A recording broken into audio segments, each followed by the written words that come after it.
کہ مہینہ ختم ہونے کو ہے اور اگلے مہینے کے پہلی تاریخ کو یوم مزدور کے عنوان سے منایا جاتا ہے،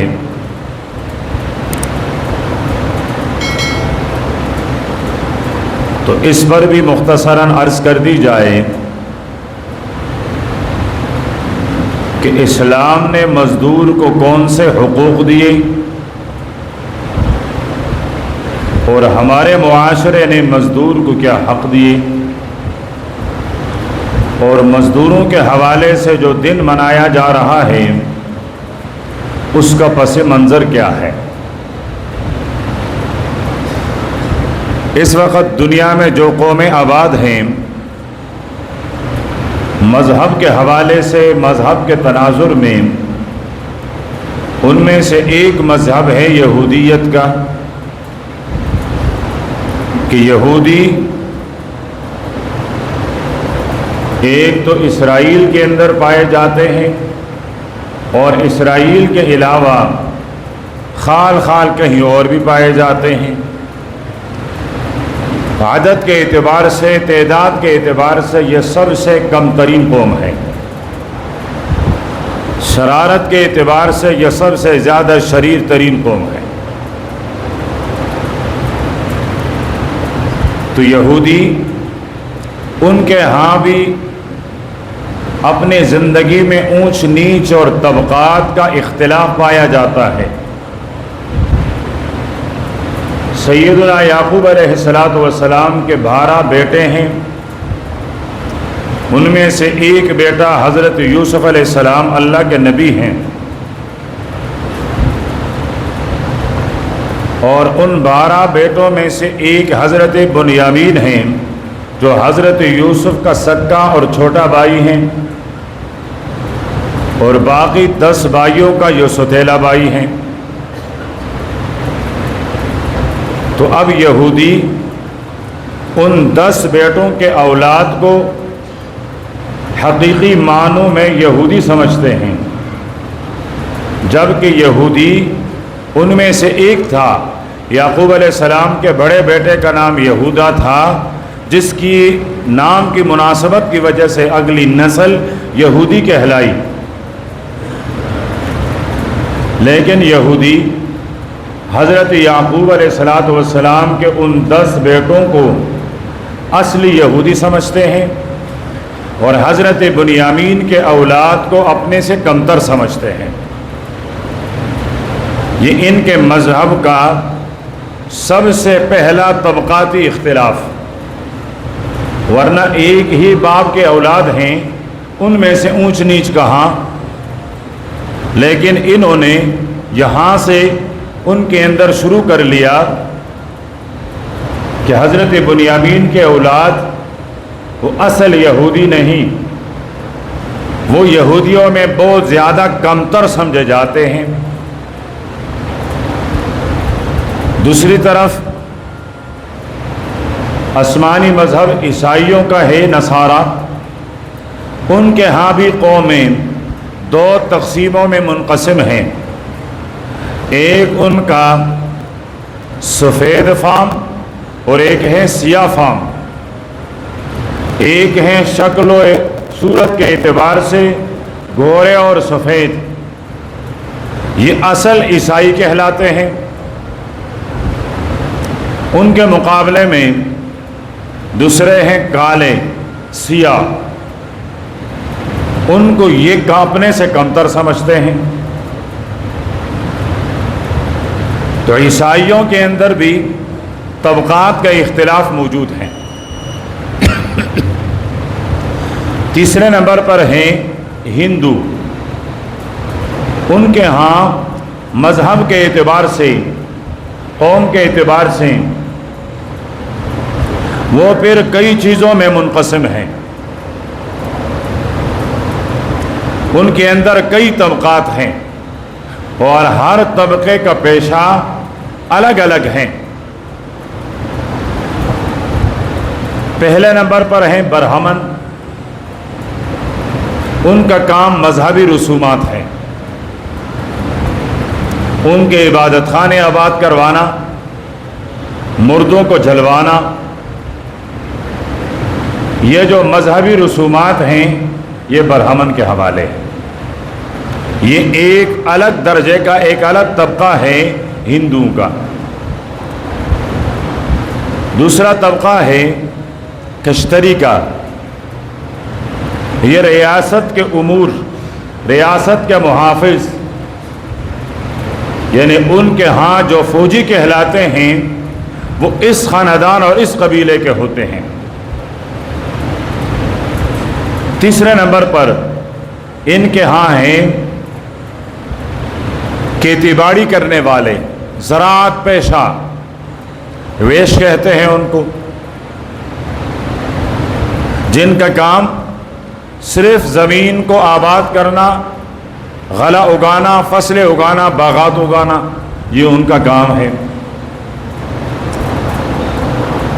اگلے نمبر پر ہیں شودر، یہ ان کے غلامی کرنے والے، ان کے جانوروں کو سنبھالنے والے، ان کے گوبر اور ان کے گندگی اور غلاظت کو اٹھانے والے۔ تو ہندو امت یہ بھی طبقے کے اعتبار سے اتنے سارے طبقوں میں منقسم ہے۔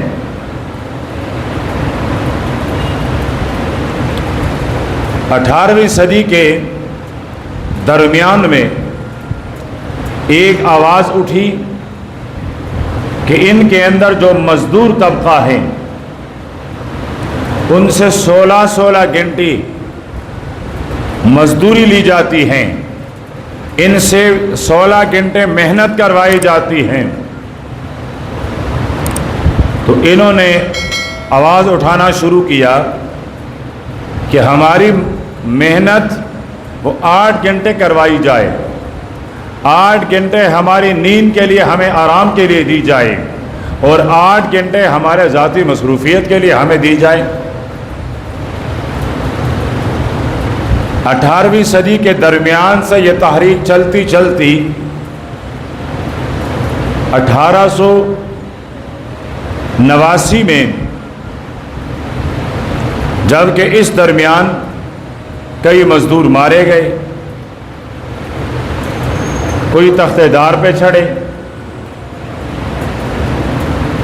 لیکن 1889 میں اقوام متحدہ نے ان کو مئی کی پہلی تاریخ متعین کروا دی کہ یہ دن مزدوروں کا عالمی دن ہوگا، اور اس دن ان کے حقوق پر بات کی جائے گی۔ اب اس وقت سے لے کر ابھی تک مختلف ممالک میں، مختلف ادوار میں یہ دن منایا جاتا ہے 1 مئی کا، مزدور کے حقوق کے حوالے سے۔ لیکن مزدور 1 صدی پہلے جہاں کھڑے تھے آج بھی وہاں کھڑے ہیں، آج بھی ان سے 12، 14 اور 15 گھنٹے کی مشقت لی جاتی ہے، آج بھی ان کو ان کے حقوق نہیں دیے جاتے ہیں، جبکہ مزدوروں کے عالمی دن پر تقریر کرنے والا، گلے پاڑ پاڑ کر آوازیں لگانے والا وہی ہوتا ہے جو سب سے زیادہ مزدوروں کے حقوق کا غاصب ہوتا ہے، جو سب سے زیادہ مزدوروں کے حقوق پر ڈاکہ ڈالتا ہے، غصب کرتا ہے، وہی آواز لگاتا ہے، وہی چلاتا ہے، وہی چیختا ہے کہ مزدوروں کو ان کا حق دیا جائے۔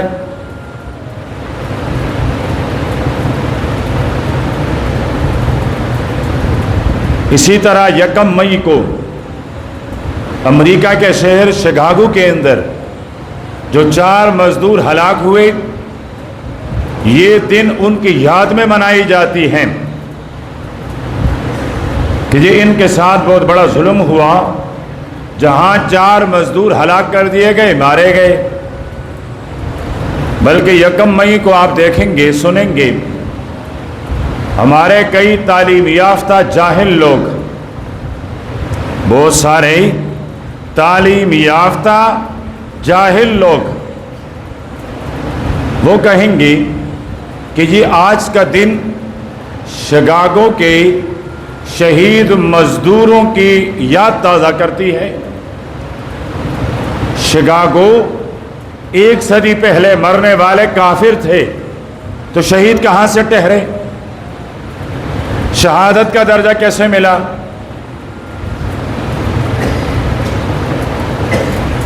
اب اپنے ملک میں جو شہید ہوتے ہیں ان کو لکھتے ہیں ہلاک ہو گئے۔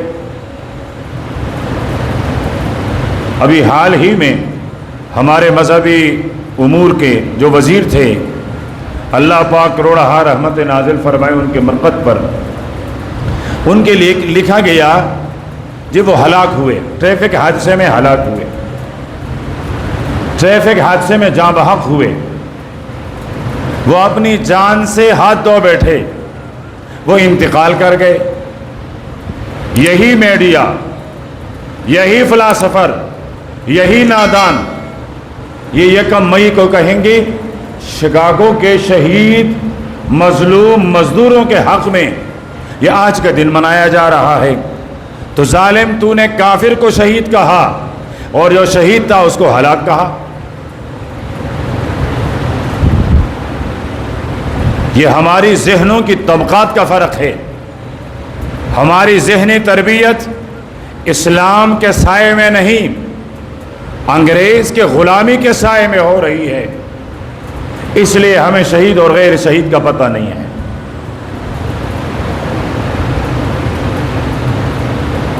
ایک طرف یہ تمام مذاہب، یہ تمام قومیں، دوسری طرف آئیے میرے اسلام کے دامن رحمت میں سید دو عالم صلی اللہ علیہ وسلم کے ہاں ایک مزدور آ کر مصافحہ کرتا ہے۔ کتنا خوش قسمت مزدور ہیں جس کا ہاتھ میرے پیغمبر کے دونوں ہاتھوں کے درمیان ہیں، قربان جاؤں۔ اور یہ بھی بتاتا چلوں، میرے پیغمبر نے کسی کے ساتھ کبھی بھی ایک ہاتھ سے مصافحہ نہیں کیا۔ میرے پیغمبر نے کبھی بھی کسی کے ساتھ ایک ہاتھ سے مصافحہ نہیں کیا۔ میرے پیغمبر ہاتھ ملاتے تھے، مصافحہ کیا کرتے تھے دونوں ہاتھوں سے۔ اور جب تک مصافحہ کرنے والا اپنا ہاتھ نہ چھوڑواتا، میرا پیغمبر اس کا ہاتھ نہ چھوڑتا۔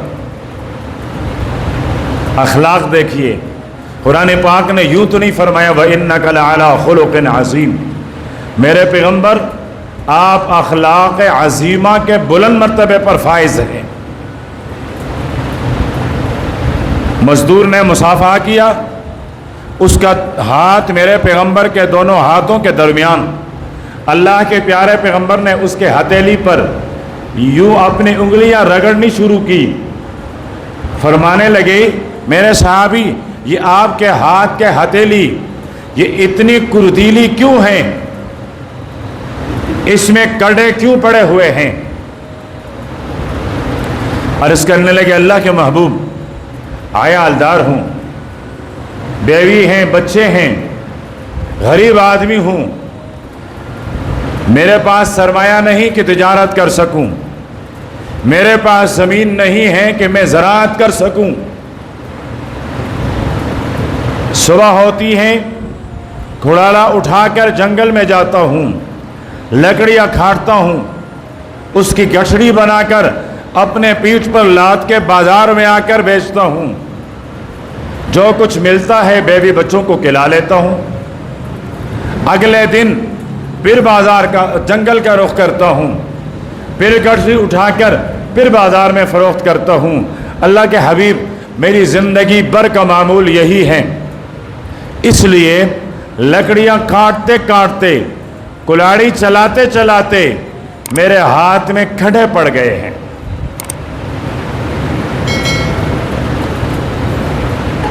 قربان جاؤ، اللہ کے پیارے پیغمبر نے ارشاد فرمایا کہ اپنے بیوی بچوں کو کھلایا جانے والا سب سے افضل ترین رزق، اپنے بیوی بچوں کو کھلایا جانے والا سب سے زیادہ بہترین افضل ترین رزق فرمایا وہ ہیں جو ہاتھ کے کمائی سے حاصل کیا جا سکے۔ اور اللہ کے نبی نے ارشاد فرمایا محنت کر کے مزدوری کر کے کسب کرنے والا کمانے والا فرمایا وہ میرے اللہ کا حبیب اور دوست ہوتا ہے۔ یہاں کوئی طبقاتی اختلاف نہیں۔ اس مجلس میں حضرت ابو بکر کپڑے کا تاجر بھی آئے تو مسجد نبوی کے ننگے فرش پر بیٹھتا ہے۔ یہاں مدینے کا بہت بڑا تاجر حضرت عبد الرحمن ابن عوف آئے تو بلال حبشی کے پہلو میں بیٹھتا ہے۔ یہاں عثمان غنی آئے تو غلام حضرت خباب اور حضرت شہیب کے پہلو میں بیٹھتا ہے۔ اسلام وہ واحد دین ہے جس نے لوگوں کے اندر طبقات کے اختلاف کو ختم کر دیا ہے۔ قرآن پاک نے اعلان فرمایا انما المؤمنون اخوہ، مسلمان آپس میں بھائیوں جیسے ہیں۔ اللہ کے نبی نے ارشاد فرمایا مسلمان ان کی مثال کا جسد واحد، ایک جسم کی طرح ہیں۔ اگر اس کے سر میں درد ہو تب بھی پورا جسم پریشان، اگر اس کی آنکھ دکھ رہی ہو تب بھی پورا جسم پریشان، اور اگر اس کی انگلی کے ایک پورے میں درد ہو تو تب بھی پورا جسم پریشان۔ کہیں اللہ کے نبی نے ارشاد فرمایا ایمان والوں کا معاشرہ کا بنیان واحد، ایک دیوار کی طرح ہیں، ایک بنیاد کی طرح ہیں کہ ایک اینٹ دوسرے اینٹ کو پکڑی ہوئی ہیں، ایک اینٹ نے دوسرے اینٹ کو مضبوط کیا ہوا ہے۔ اسلام نے مزدور کا حق دیا۔ کیسے دیا؟ فرمایا تمہارے ہاں جب کوئی مزدور مزدوری کریں اور محنت کرتے ہوئے اس کے جسم پر پسینہ آئے، ابھی تک ان کا پسینہ خشک نہ ہونے پائیں، اس سے پہلے اس کی مزدوری دے دی جائے۔ ایک طرف ہم مزدوروں کے حقوق کا عالمی دن مناتے ہیں، دوسری طرف سیٹھ کے پاس مزدور آ کر کہتا ہے سیٹھ جی رات کھانے کے لیے کچھ نہیں ہے، میری مزدوری۔ وہ کہتے کل آ جاؤ۔ یہ کہتے ہیں میرے پاس بچوں کے لیے آج کچھ نہیں ہے، کہہ دیے نا کل آ جاؤ۔ چلا جاتا ہے، اگلے دن آ کر کہتا ہے سیٹھ جی میری مزدوری۔ تمہیں تو سلیقہ ہی نہیں ہے، گھوار کہیں کے، جاہل کہیں کے، جب میں بلاؤں گا تو تب آ جانا، دفع ہو جا میرے سامنے سے۔ سر جی میرے بچے بھوکے ہیں، کہہ دیا میں نے نا، دفع ہو جا۔ چلا جاتا ہے، 2 دن کے بعد پھر آ کر رو کر کہتا ہے سیٹھ جی فاقے پڑ گئے ہیں۔ وہ کہتا ہے میں تمہارے بچوں کے فاقوں کا ذمہ دار، میں رازق ہوں، تمہارا کیا؟ جب ہوگی میرے پاس مزدوری دے دوں گا، دفع ہو جاؤ ادھر سے۔ حضرت خباب نے ایک سردار کے ہاں مزدوری کی، مزدوری لینے گئے، اس نے کہا کل آ جاؤ۔ یہ کل گئے، اس نے کہا کل آ جاؤ۔ یہ اگلے دن گئے، اس نے کہا میری مزدوری دے دو ورنہ قیامت میں حساب ہوگا۔ اس نے کہا اچھا قیامت بھی ہے حساب بھی ہے، اگر یہی بات ہے تو وہاں میرے پاس آ جانا، دنیا میں میرے پاس مال ہے تو آخرت میں میرے پاس اس سے زیادہ ہوگا، وہاں میرے پاس آ جانا۔